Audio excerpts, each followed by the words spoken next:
Bom, pensemos agora que a Ana Maria, ela, na verdade, ela agora convida uma amiga, a Jane, a Ana Maria Silva, convida a Jane Santos para participar da atividade de produção e venda desses pães de queijo tão gostosos, né?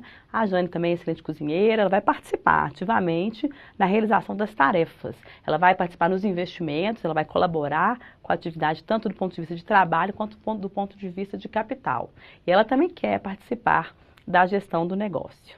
Como é que eu vou então formalizar esse negócio? Qual seria a melhor forma para esse negócio? Vocês viram aqui que a gente tem no exemplo duas pessoas que querem unir recursos e esforços em busca de uma finalidade comum. Em último momento é o lucro, mas antes disso, a finalidade é produzir e vender os pães de queijo. Nesse sentido, eu posso ter um acordo que é um acordo verbal, ou um acordo que é até escrito, um contrato, mas que fica na gaveta, que não é levado a registro, e o direito vai reconhecer essa figura, essa chamada sociedade em comum, que é uma sociedade que seria próxima de uma sociedade irregular ou uma sociedade de fato. Então a Jane e a Ana Maria, elas estão lá numa sociedade, elas têm tudo acordado, mas elas não formalizaram ainda essa sociedade. Então a gente vai ter nesse caso uma figura para o direito brasileiro que se chama, como eu disse, sociedade em comum. É uma sociedade, é uma pessoa, é um ente, mas ele não tem personalidade jurídica. É uma sociedade que tem como definição ser uma sociedade que não levou a registro os seus atos constitutivos, ou seja, o seu contrato social, né? Essa sociedade tem bens e dívidas que constituem um patrimônio especial e os sócios são titulares comuns desse patrimônio social. Mas aqui, pela falta de regularização, por essa vontade de permanecer não formalizada, Ana e Jane vão ter uma responsabilidade como sócia que é bastante pesada. Elas vão responder de forma solidária e de forma ilimitada pelas obrigações que a sociedade assume. Então, eu tenho uma sociedade que não tem personalidade jurídica, duas sócias e uma responsabilidade aqui que é qualquer obrigação que a sociedade assumir e não tiver condições de cumprir, eu posso exigir de uma ou de outra sócia por inteiro, né? E elas vão responder e depois entre elas vão fazer uma recomposição. Então aqui está, né, a possibilidade de uma sociedade que a gente chama de uma sociedade não regular, né, que é a chamada sociedade em comum pelo Código Civil. Mas vamos dizer que não, né, que a Ana, Maria e a Jane, elas querem sim formalizar um negócio, e elas querem se valer da grande vantagem que o direito societário pode oferecer para elas, que é limitar a participação delas a um determinado valor, né? Limitar a responsabilidade que elas possuem diante das obrigações inúmeras que a sociedade vai assumir. Então eu posso escolher, nesse caso, me parece que é um empreendimento de pequeno, médio porte, né? Eu não quero muita complexidade, a gestão é delas próprias, elas mesmas vão ser as administradoras da sociedade. Então eu quero uma sociedade que possa me dar uma flexibilidade e não ser tão complexa e, portanto, né, respectivamente tão cara, tão onerosa na sua organização. Nesse caso, a sugestão seria adotar um tipo societário muito usado no Brasil, é o tipo societário mais utilizado no nosso país, e em outros ordenamentos também, né, em outros países também, que é a sociedade chamada limitada. Ela já foi conhecida como sociedade por cotas de responsabilidade limitada, mas hoje o Código simplifica e chama ela de sociedade limitada. Essa sociedade, ela é uma pessoa jurídica, ela tem que ser registrada para existir, o contrato social então tem que estar por escrito, registrado na junta, né? E ela traz uma grande vantagem para os sócios. Se você for sócio de uma limitada, você responderá pelo valor da cota que você assumiu. Todos os sócios respondem de forma solidária pelo valor do capital social, não integralizado ainda, né, pelo valor do capital social estipulado no contrato social, mas cada um fica responsável exclusivamente pelo valor da sua cota. Acho que aqui é bom dar um exemplo para ficar mais claro como é que funcionaria essa responsabilidade. Imagina uma sociedade de 3 pessoas, A, B e C. A tem 30 cotas, B tem 50 cotas e C tem 20 cotas. Vamos dizer que cada uma dessas pessoas, ou melhor, que essa sociedade, ela tem um capital social de R$100 dividido em 100 cotas, cada uma de R$1. Então, o sócio A, ele tem que integralizar R$80, pagar para a sociedade R$80, o sócio B tem que integralizar 30 e o sócio C 20. Né? Se, por hipótese, a sociedade for acionada, né, alguém mover uma ação contra a sociedade e exigir da sociedade um valor superior ao patrimônio que ela possui. Em primeiro lugar, eu vou tentar fazer com que a sociedade responda, com que ela pague com o seu próprio patrimônio o valor da obrigação. Se ela não tiver recursos, então eu posso me voltar contra os sócios. Nessa hipótese, eles vão responder pelo valor da sua cota, cada um, e todos em conjunto pelo valor do capital social. Vamos dizer que nenhum deles tenha integralizado nem um centavo para o capital da sociedade. Nesse caso, então, eu posso exigir de qualquer um dos sócios o valor de R$100.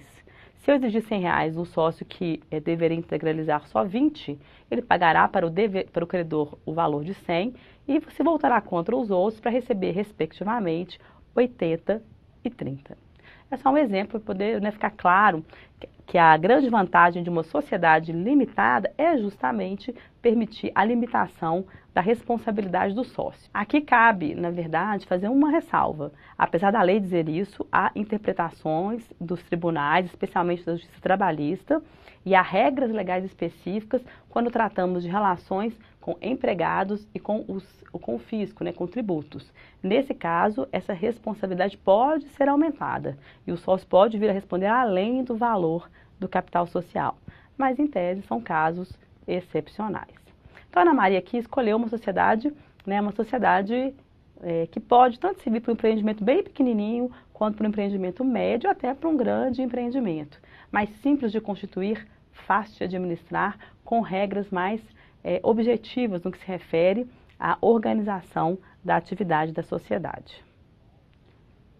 De outra parte, né, o que seria diferencial dessa sociedade? Ela pode usar uma firma ou pode usar uma denominação como nome. Por exemplo, no caso da Ana Maria Silva e da Jane Santos, eu posso ter a expressão Silva e Santos Limitada, ou eu posso escolher, não, eu prefiro usar um nome de fantasia, vou escolher uma denominação, vou usar o exemplo, a Pão de Queijaria Limitado. Esses dois nomes, firma social ou denominação social, são válidos, ficam à escolha dos administradores. Essa sociedade tem um administrador, pode ter até mais de um, ele pode ser um dos sócios ou não, mas é comum, né, em pequenos empreendimentos que o próprio sócio seja o administrador da sociedade. Existem outros tipos de sociedade, passando agora para um outro exemplo. Imagine o seguinte, que a Ana Maria e a Jane têm muito sucesso, né? Elas crescem tanto com essa sociedade limitada que elas resolvem abrir uma loja para vender, expor os produtos, depois resolvem abrir outra loja e o negócio vai começando então a precisar de capital e até de uma estrutura de organização mais robusta, mais complexa. Então, por esse motivo, a Ana Maria e a Jane, que tem um amigo, vamos lá, hipoteticamente tem um amigo chamado Jonas, e esse amigo é chamado para investir nesse negócio. Só que o Jonas tem dinheiro, tem capital, mas ele não tem nem conhecimento, nem interesse de participar ativamente do negócio. O que ele quer? Ele quer investir o dinheiro dele e receber periodicamente dividendos, resultados desse negócio. Então o Jonas, vamos supor que ele seja um dentista, né? Ele não tem nenhuma relação com a atividade fim da sociedade, mas ele vai então disponibilizar recursos para essa sociedade, para que ela possa se capitalizar e crescer. É claro que cabe aqui, né, no exemplo, caberia perfeitamente uma sociedade limitada, em que duas sócias são administradores e o terceiro sócio não é. A outra possibilidade é a criação de um tipo de sociedade bem mais sofisticada, né, que é justamente a chamada sociedade anônima, né, uma espécie de sociedade por ações. Nesse caso, eu vou ter uma pessoa jurídica, ela também tem que ser registrada na junta comercial. Esse registro vai ser feito com base na consolidação, na criação de estatutos sociais, bem mais sofisticados do que o contrato social. E na SA, cada sócio vai ter uma responsabilidade bem restrita. Ele só vai responder pelo preço de emissão das ações que ele comprou. Então não há responsabilidade solidária, não há responsabilidade sobre o capital. O que há é a responsabilidade de pagar o preço de emissão das suas ações. Quanto ao nome, a SA vai ter que escolher um nome. Ela só pode ter um tipo de nome que se chama denominação. Ela não usa firma, por isso ela é chamada de anônima, porque ela não pode ter no seu nome o sobrenome daqueles que são sócios. Então ela vai escolher nomes e vai ter que aditar esse nome à expressão ou companhia no início ou SA no início ou no fim. Então, exemplos, Companhia Pão de Queijaria ou Pão de Queijaria S.A. São exemplos de denominações sociais válidas para uma sociedade anônima. Essa sociedade tem diretoria e pode ter conselho de administração como órgãos de administração e terá que ter também o chamado conselho fiscal. Vê-se que a estrutura dela é bem mais sofisticada do que a estrutura administrativa de uma sociedade limitada. A grande diferença e vantagem de uma SA é que eu posso, não é necessariamente uma obrigação, mas eu posso negociar o meu capital, as ações dele, né, a divisão desse capital em ações, no mercado de valores imobiliários, o mercado de valores que é composto pela Bolsa de Valores e o mercado de balcão. Na verdade, eu posso negociar vários títulos emitidos pela companhia, ações, debêntures, partes beneficiárias, bônus de subscrição. Então, isso me permite, né, uma capitalização mais eficiente e uma liquidez maior, né, dos meus papéis.